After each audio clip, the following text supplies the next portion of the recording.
Dr. S. Parthivan, sir, Chief Medical and Sir, closer, sir.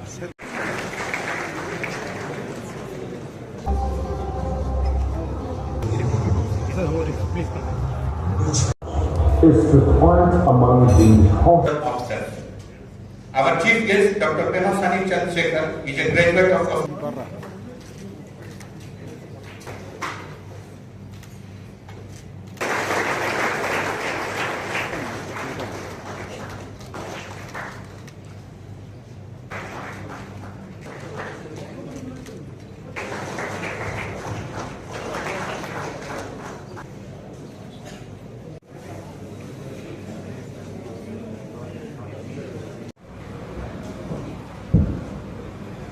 Kumar Tiwari. Sir, you don't worry, we have CRPF people there from different states, nothing can be done to these EVM boxes. That is the trust that CRPF people have across the common people. So I want to congratulate you for all of that. So being with you guys in general, wherever we go to these places, we always spend with other political parties and other leaders, but it's always greater honor and pride. And your DAG was speaking, and I served for 14 years in northeastern states where it's a constant threat.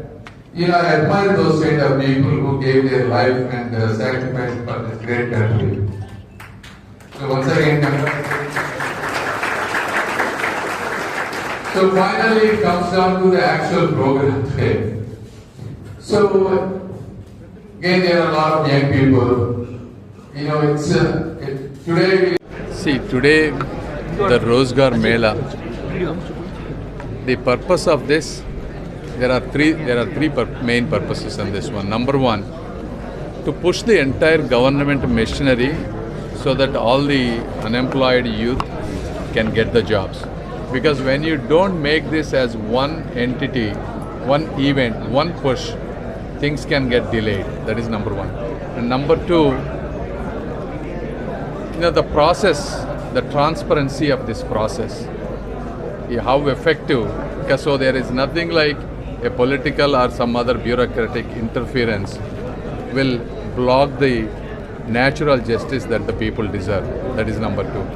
And number three, just to also educate people, yes, there are government jobs, but there is a lot of private enterprises, how much government is doing, holistically how we can take this forward. So these are the primary purposes. Today, 71,000 people are getting the government permanent jobs across the India. And Modi ji has promised 10 lakh jobs. We're almost close to 50% mark in that process. And that is why I came to Tamil Nadu, and being with CRPF people is also quite happy. See, one nation, one election has a lot of advantages. You look at it over the last 6 months. There were 3 state elections. Every time a state election happens, my own state of Andhra Pradesh, a lot of IAS and IPS officers have been deployed in those states.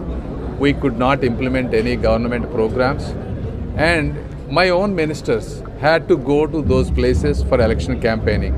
So if you are continuously doing this, governance will get affected, number one. And number two, the Election Commission in 2024 spent approximately around 10,000 crores. And all political parties combined have spent more than 1 lakh crores. So if you combine all of these, the estimates are anywhere from 25 to 40% the cost of the election can go down, number two. And number three, when both the elections are held simultaneously, the electoral turnout would be more than around 7%. This is based on the Niti Aayog paper. So you have so many of these advantages. So when we look at it broadly, we believe this should be implemented.